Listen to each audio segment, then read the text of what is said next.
Terus idealnya berapa sih? Idealnya halaman? Ini yang saya apa namanya? Lihat lah ya, yang dari jurnal-jurnal top lah ya. Kalau seandainya yang jurnal-jurnal Sinta, mohon maaf saya tidak melihat ya nanti supaya ini fokus ke internasional. Itu 25 sampai 30 pages. Kalau di bawah itu boleh aja.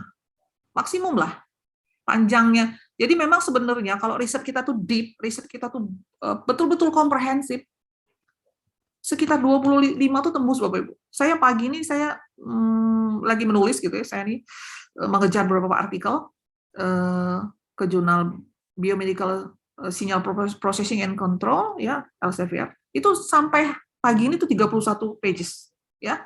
Nah, itu pun masih saya kotak-atik ya supaya bagus masih tulisannya. Nah, itu artinya apa? Itu standar ya. Saya tuh biasa menulis dari 25 sampai 30 pages tuh ya standar lah gitu ya. Tapi kalau misalkan di bawah itu ya tidak apa-apa juga. Tidak ada artinya, Bu, saya nulis cuma sampai 15, jadi nggak bisa tembus. Ya nggak begitu ya. Jadi ini ideal ya. Idealnya tuh artinya apa? Kalau bermain di bahasa ideal tuh artinya komprehensif sekali kita membahasnya. Ya, kalau kita tidak bermain di bahasa ideal, ya boleh saja yang penting-penting saja. Oke, lihat nih. Title 1. Terus ada abstrak 1 paragraf. Abstrak itu batasi Bapak Ibu dari 250 sampai 300. Yang lebih kepanjangan dari 300 kita udah pusing ngomong apa panjang banget. Tidak, terus introduction 1,5 sampai 4 pages ya. 1,5 sampai 4 pages ya. Double space 12 font. Double space ya. Biasanya untuk jurnal-jurnal yang Q1 ya, khususnya Elsevier lah ya. Saya coba Elsevier atau yang lain lah ya. Dia kan pada saat submit dan pada saat publish itu beda guideline ya. Jadi kan biasanya tuh kan kita kalau submit artikel kita, submit manuskrip kita di sebuah jurnal, kalau yang bereputasi internasional itu rata-rata dia pada saat submit dengan publish itu beda. Tapi kalau ada juga ya kalau yang saya lihat tuh beberapa tuh yang pada saat submit dan saat publish itu sama gitu. Ya, ada juga, ada yang tidak. Nah, saya ini yang membuat 1,5 sampai 4 pages ini adalah yang submission dengan gayanya gaya submit ya, bukan gaya publish ya. Terus metodenya 4 pages ya. Terus result and discussion. Nah, lihat nih 10 sampai 15 pages. Artinya apa? Artinya Bapak Ibu, ya sebenarnya riset Bapak Ibu itu, publikasi Bapak Ibu itu, tulisan Bapak Ibu itu di mana otaknya? Di result and discussion. Kalau result and discussion-nya itu memang komprehensif sekali, bisa sampai 15 pages. Betul. Betul. Ya, tidak saya apa namanya? Kurangi ataupun saya lebihkan ya. Kalau Bu, saya cuma 5 pages. Nah, pikir-pikirlah kita ya, kalau 5 pages nih kayak gimana ya? Apa yang kita tampilkan? Kita kan mau nampilkan ada gambar, ada tabel, ada grafik, ada tulisan. Masa cuma 5 pages? Berarti berapa banyak tulisannya? Paling-paling cuma 3 tulisan, berapa paragraf tulisannya, terus gambarnya paling 2 gitu. Tidak cukup Bapak Ibu.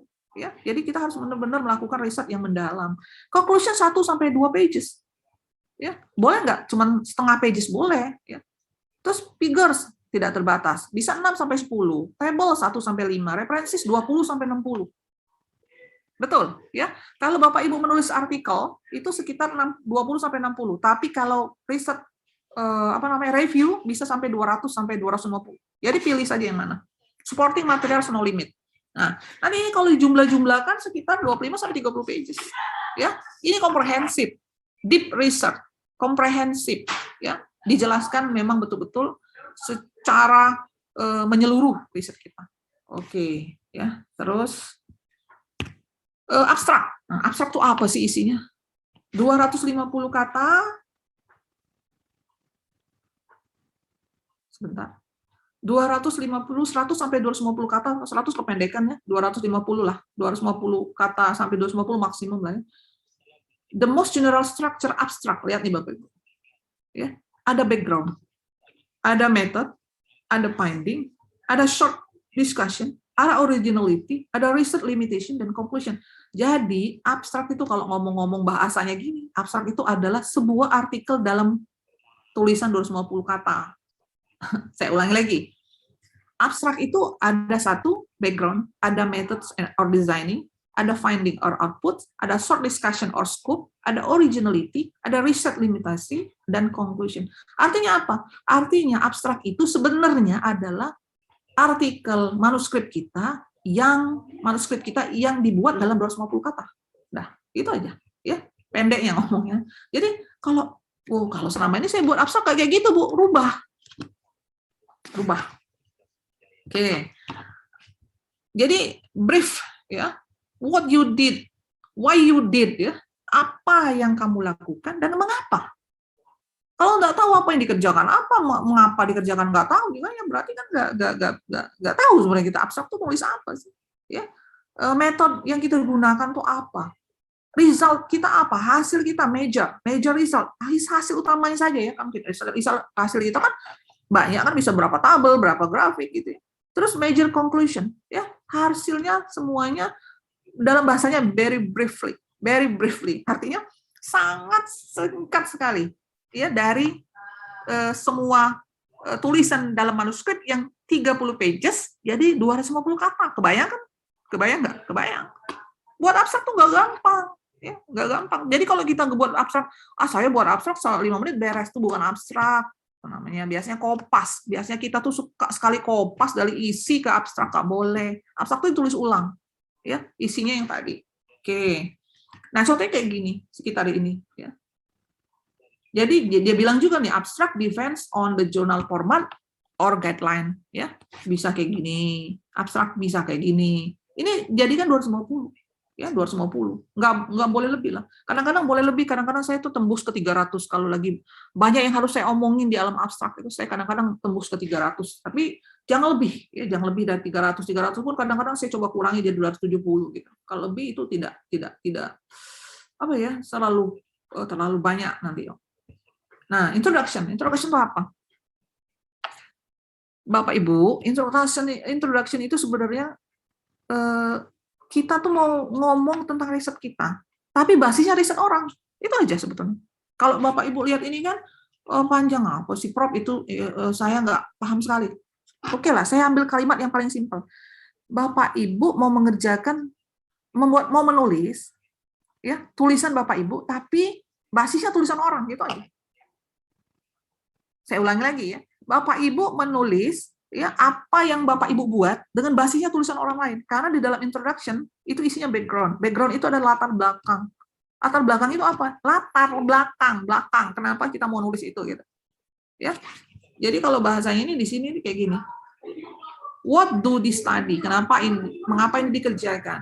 What do we already know? Apa yang sudah kita ketahui dari yang tadi, yang database kita tadi? Why does it matter? Kenapa begitu? Kenapa terjadi begitu? Hipotesisnya apa? Tujuannya apa? What gap? Ya. Bagaimana saya menyelesaikannya? Itu saja sebenarnya. Sekarang Bapak Ibu punya artikel, punya manuskrip nggak? Punya prop? Oke. Coba cek di dalam background-nya. Ada nggak? Artinya apa Bapak Ibu? Kalau what do we already know? Artinya apa? What do we already know? Artinya apa? Artinya kita kan mau tahu orang sudah ngerjakan apa. Sekarang pertanyaan saya yang paling penting di dalam Bapak Ibu menulis introduction adalah berapa banyak artikel sitasi di introduction yang Bapak gunakan? Wah, saya cuma 2, Prof. Maka Bapak Ibu tidak melakukan sebuah knowledge, gap in our knowledge, karena yang aim itu what gap in our knowledge, nggak kebaca summary-nya, ya. 5, Prof, belum bisa kebaca. Berapa? Bisa jadi ya 20 tadi itu ada semua di dalam introduction. 20 yang kita pakai tadi jadi referensi itu ada semua di introduction. Karena kita mau menyatakan punya orang itu ke dalam tulisan kita gitu. Jadi kita harus kuat di dalam introduction. Kalau Bapak Ibu sekarang punya artikel, punya manuskrip, baca coba. Introduction-nya ada nggak sitasi? Nggak ada. Berarti introduction-nya kurang baik. Terus, kalau ada, dari mana? Konferensi, jurnal bereputasi yang sangat tinggi impact faktornya, dari konferensi, kurang baik. Ganti dari jurnal. Dari buku, apalagi dari buku. Nggak boleh dari buku. Ya, buku itu boleh ada di dalam referensi maksimum 10%. Maksimum. Jadi kalau 20 berapa coba? 2. Nggak boleh lebih dari 2. Kalau lebih dari 2 orang nggak suka. Buku bukan untuk dijadikan sebuah referensi yang disitasi di dalam sebuah manuskrip, tetapi menjadi dasar saat kita melakukan riset itu, menjadi fundamental ya, menjadi bagian teori-teori fundamental itu ada dalam buku, tetapi risetnya sendiri kita melihat riset-riset orang lain. Ya, oke. Terus saya cepatkan saja nanti soalnya mau diskusi kah? Oke. Terus macam-macam ya. Misalnya untuk kita mau mencari apa sih yang kita mau tulis ya. Jadi kayak gini misalkan tentang COVID-19 lah ya ini. 1, origin of COVID-19 and other countries problem, apa masalahnya, terus bagaimana menyebarnya, apa simptomnya, bagaimana pasien itu diatasi, terus apa yang terjadi hari ke hari, terus misalnya di Turki ya, bagaimana perawat melakukan pasien-pasien merawat pasien-pasien itu ya, terus apa sekarang yang sedang dikerjakan dengan riset itu, macam-macam. Ya. Jadi kita cari gitu ya, supaya kita bisa menulis. Dan ini semuanya punya orang. 1, 2, 3, 4, 5, 6, 7, 8, 9. Kalau 9 ini kita tambahkan pakai sitasi, bisa jadi 20 sitasi. Ya, di sini. Ini contohnya ya, di Turki. Contoh aja. Terus, apa itu metode dan material? Metode itu metode yang kita gunakan, material itu adalah bahan-bahannya lah, gitu. Bahan-bahan kita cara kita mengerjakan riset kita. Gitu. Kan sudah kita riset ini kan, riset tinggal dipindahkan aja. Jadi dari hasil riset pindah aja sebenarnya. Method and material nggak ada ini, nggak ada harus kita cari-cari lagi. Tapi kalau kita tidak ada riset, masa kita nulis method and material di dalam publikasi?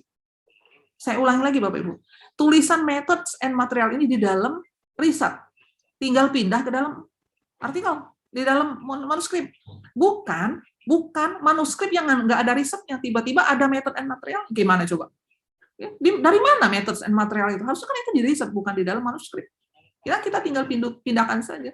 Jadi studi design, population, setting, pengukuran, analisis dan lain sebagainya. Ini kan riset ini, bukan manuskrip. Kita pindahkan riset ke manuskrip itu di dalam methods and materials. Ya, makanya tadi kalau seandainya kita nggak punya riset, bagaimana kita mau menulis, bagaimana studinya, perancangannya, bagaimana populasi apa yang kita gunakan, mana yang include, mana yang exclude, settingnya gimana, alatnya, pengukurannya bagaimana, analisisnya bagaimana, ini ada di dalam laporan penelitian kita harus, ya. Tapi dari laporan penelitian kita yang banyak halamannya, misalkan lebih dari 10 atau malah 20-30 halaman, bisa kita jadikan cuma sedikit halaman yang katanya tadi sekitar 15 pages dengan komprehensif sekali, pakai gambar dan lain sebagainya. Ya, itu tadi makanya saya bilang kalau tidak ada penelitian, tidak ada publikasi. Itu di sini ini sebabnya nih, karena ada methods and material. Prof, kalau seandainya saya tidak ada riset, tapi saya punya background, boleh. Prof, saya tidak ada riset, tapi saya mau nulis paper review, boleh. Paper review tidak ada methods and material, tidak ada. Paper review itu hanya mereview.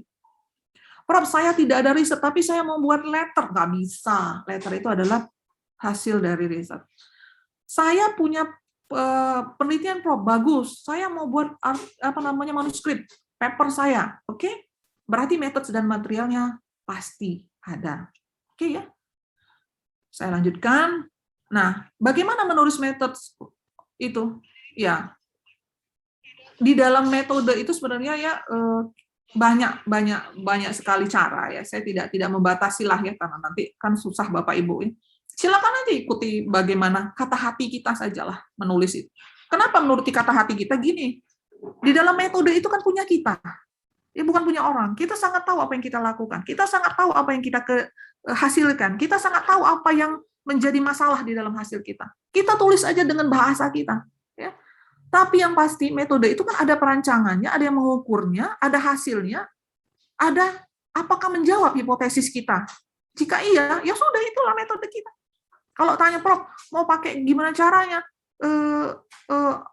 Banyak macam gitu. Caranya juga jadi banyak gitu. Jadi saya tidak menyarankan harus pakai blog, boleh, harus pakai fishbone, boleh, metodenya ya harus pakai sebuah roadmap boleh, mau pakai apa terserah gitu. Tapi tulislah gitu. Jangan sampai kita ngomong boleh nggak Prof pakai fishbone, boleh tapi nggak ditulis. Boleh nggak Prof kita pakai block diagram, boleh, tapi nulisnya kapan, nanti lah kalau sempat gitu. Ya, yang penting nulisnya, bukan bagaimana caranya. Nanti kalau udah ada, kita bisa perbaiki kok. Menulis itu nggak bisa pendek Bapak Ibu waktunya. Tidak jadi cuma 1 hari, tidak jadi cuma 5 hari, tidak jadi 10 hari, tidak jadi. Kalau saya menulis satu artikel bisa 3 bulanan, benar? Nggak jadi 1 minggu, akan pasti jelek banget itu kalau 1 minggu. Kita maksa gitu 1 minggu, karena kita harus jadi ada semacam passion kita kan dalam menulis itu, kayak kita masa aja kan, kita kan punya passion harus ini dulu. Coba kalau ini campurkan ini dengan ini gitu, ada urutannya. Tiba-tiba kita campurkan ini dengan ini, nggak jadi bagus. Ya sama kayak masak gitu ya. Tapi ini bahasanya bahasa akademik banget ya kalau nulisnya. Kita harus melakukan ini dulu, menambah ini dulu, terus ini. Tapi yang penting kerjakan itu aja. Jangan sampai kayak kita masak aja, gagal coba lagi itu aja. Ya. Jadi bagaimana cara menulis metode? Tulis apa yang ada di dalam hasil riset kita. Oke. Jadi mau pakai SPSS boleh, mau pakai Excel boleh, mau pakai yang Prof saya nggak punya itu, mau pakai aja apa namanya dipakai komputer dihitung apa gitu dengan cara yang lain boleh, silakan tulis saja. Yang penting ada ethical consideration, tapi ya ada etisnya, tidak boleh mengambil punya orang lain. Terus result and finding. Nah, ini yang paling penting. Kenapa paling penting Bapak Ibu? Inilah yang menentukan artikel Bapak Ibu di-reject atau tidak. Itu aja. Kenapa? Karena hasil itu kelihatan ya dari cara kita menyatakan sebuah hasil di dalam sebuah manuskrip gitu ya. Hasil itu kan adalah keinginan kita yang dari abstrak ya. Kita mau ngapain? M-nya apa gitu? Tujuan apa? Tujuan kita untuk A, maka hasilnya harus A. Tujuan kita apa? Tujuan kita B, maka hasilnya harus B. Kebanyakan tuh suka kayak gini. Tujuan A, hasilnya D. Silakan Bapak Ibu buka manuskripnya. Silakan. Tergambar nggak itu? Tergambar nggak? Kita kepengen A, hasilnya A. Kalau tergambar berarti finding-nya ada. Kalau nggak nyambung antara tujuan dengan hasil itu, maka tidak ada result sebetulnya. Itu diada-adakan saja hasilnya. Sebenarnya tidak terjawab. Misalnya meningkatkan kinerja, maka meningkatkan kinerjanya. Itu aja. Ada satu kata kunci yang Bapak angkat biasanya, Bapak Ibu angkat. Ya. Jadi describe the sample, bagaimana meningkatkan kinerja itu, sampelnya, responnya bagaimana, outputnya apa gitu. Sekali lagi di sini boleh menggunakan gambar, tabel yang banyak. Jangan monoton ya, jangan tabel semua. Jangan gambarnya gambar bar chart semua. Jangan tidak ada improvisasi ya. Jadi ada improvisasi dari cara kita menggambarkan hasil. Ya. Bahasa tuh use the past tense. Gunakan past tense ya. Ya, gunakan past tense. Past tense itu menyatakan bahwa lampau sudah kita kerjakan, inilah saya hasilkan, ini yang saya kerjakan. Nah, lihat nih, result itu kuantitatif, finding itu kualitatif. Apa artinya? Artinya, kuantitatif itu dalam bentuk yang grafik-grafik tadi, kualitatifnya itu dijelaskan, si resultnya dijelaskan. Jadi jangan sekali-sekali Bapak Ibu cuma ngomong, hasil dari riset saya dapat dilihat pada gambar 3, stop. Nah itu baru result aja, findingnya nggak ada.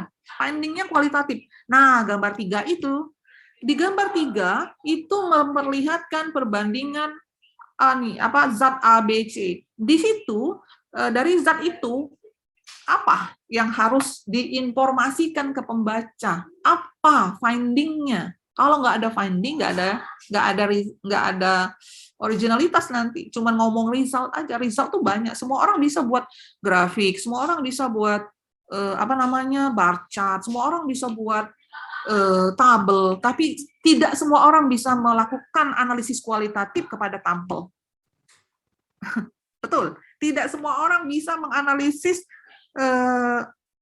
gambar bar chart.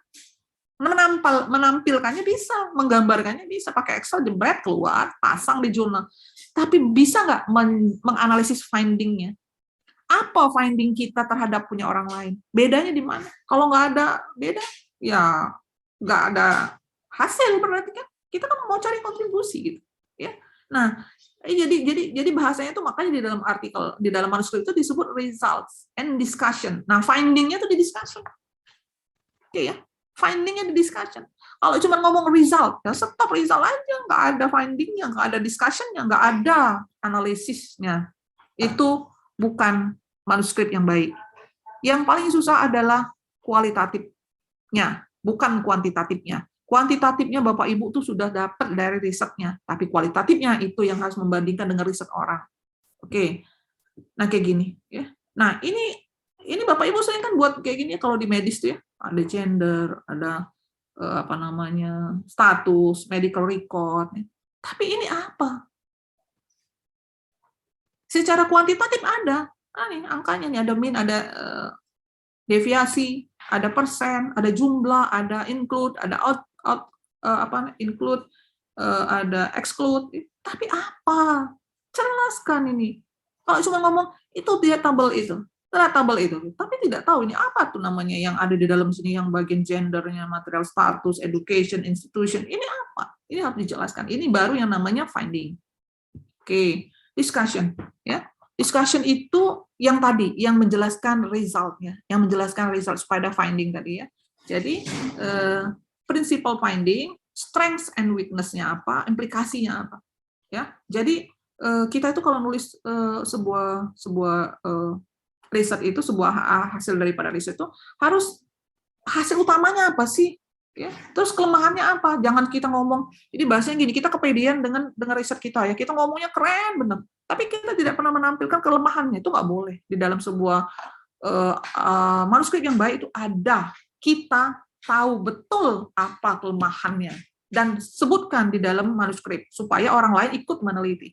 Ya, implikasinya apa? Nanti, ini nanti kalau implikasinya, kalau bagus nih bisa diimplikasikan kepada manfaatnya ya, implikasi itu kepada rumah sakit, kepada masyarakat, itu implikasinya. Ya, jadi jelaskan apa yang sudah kita dapatkan itu dengan sangat baik ya, secara kuantitatif maupun kualitatif ya di dalam discussion itu. Karena secara kuantitatif saja tidak cukup, kualitatif yang paling penting. Nah, jadi di sini hindari ya, jangan ngomong yang apa bahasa kita tuh kepedean sekali. Jadi statement that go beyond what the result can support. Jadi kita ngomongnya tuh berlebih-lebihan, tapi hasilnya nggak mensupport. Jadi sangat luar biasa. Hasil ini sangat menghasilkan hasil yang sangat luar biasa. Tapi begitu dilihat hasilnya itu standar aja gitu. Non specific expression, tidak ekspresinya tidak spesifik. Jadi bahasa kita tuh ngalor ngidul gitu ya. Nggak spesifik ngomongin riset, tapi banyaklah cerita-cerita aja. Not new terms yang tidak define. Artinya kita membicarakan sesuatu, tapi kita tidak define dulu di depan gitu. Kita harus define dulu di depan supaya itu yang kita bicarakan tuh orang tahu gitu ya. Tidak boleh. Jadi berspekulasi atau interpretasi yang kadang-kadang tidak sesuai dengan fakta, bohong gitu ya. Kita tidak boleh bohong. Jadi apapun Bapak Ibu ya, mau dapat hasilnya jelek, mau dapat hasilnya bagus, mau dapat hasilnya cukup, jelaskan. Tidak perlu malu. Itulah hasilnya. Oke, terus conclusion. Nah, conclusion bukanlah kalimat yang Bapak Ibu kopas dari sebuah manuskrip, tidak boleh dikopas, dia harus ditulis ulang. Explain how your work advances the present state of knowledge terhadap pengetahuan. Artinya gini, ini bahasanya bahasa kualitatif ya di dalam conclusion ini. Jadi kita mau menyatakan hasil kita itu tadi dalam bahasa kualitatif, ya hasil yang sudah kita dapatkan. Don't repeat result on the abstract. Jangan ngulangi hasil dan abstrak di dalam conclusion. Nggak boleh. Jadi kita menulis ulang ya. Discuss use, extension or application. Bisa saja kita ngomongin ini kalau bagus bisa diaplikasikan gitu. Suggest future experiment ya, suggest future experiment. Jadi nanti kalau ini di kemudian hari ini bisa kita gunakan untuk A. Be clear, harus clear, ulang lagi. Don't be afraid to make negative conclusion. Kalau jelek bagaimana Prof? Buat aja, nggak masalah. Don't be afraid to make negative conclusion. Terus Oke, boleh merekomendasikan sesuatu ya. Jadi kita ya bahasa kita ya biarin aja kan, ngapain kita juga yang buat, kita mau merekomendasikan, misal gini, kalau saya suka merekomendasikan ini di kemudian hari bisa digunakan oleh dokter, nah agar gitu aja, apa? Oke ya, conclusion, acknowledge ini harus Bapak Ibu buat sebagai ucapan terima kasih kepada advisor, profesor, co-author, lab, kawan-kawan, ya, fasilitas yang kita gunakan, kepada funders, kepada supporter, pembeli dana, ya, yang baca tulisan kita, manuscript correction, proofreaders, kalau kawan-kawan kita ya, dan lain-lain. Ya. Harus ada ucapan terima kasih lah istilahnya, acknowledge ya. References. Nah, nanti kan ada yang akan membahas. References itu do not include too many references. Jangan masukkan banyak-banyak banget, jangan juga dikit-dikit sekali. Berapa tadi? Tadi sudah saya sebutkan ya, sekitar 20 sampai 25 lah untuk sorry, 25 sih, 60, maaf, 50 lah, 50 ya. Follow the journal guideline. Follow ya, ikuti journal guideline, dia pakai apa namanya, cara apa ya, bisa pakai Vancouver, bisa pakai metode macam-macam ya untuk menulis itu. Jadi harus pastikan kalau kita masih ada di dalam referensi kita itu ada nama-nama orang itu, maka di dalam body of text itu ada ya, jangan sampai kita ada citasi satu gitu. Begitu di dalam tuh nggak ada nomor satu itu nggak boleh ya. Jangan terlalu banyak mensitasi punya diri kita sendiri, gara-gara kita kepengen apa namanya, keren gitu ya, publikasi kita disitasi, kita citasi punya kita sampai berkali-kali banyaknya. Atau dari institusi kita yang sama, misalnya kita dari universitas kita nih, kita mau nulis berkali-kali nulis dari universitas kita, misalkan dari 60 ada 40 dari universitas kita, tuh dihindari. Terus nah ini kan pakai EndNote, Mendeley, MS Word dan lain sebagainya, boleh dipakai semua.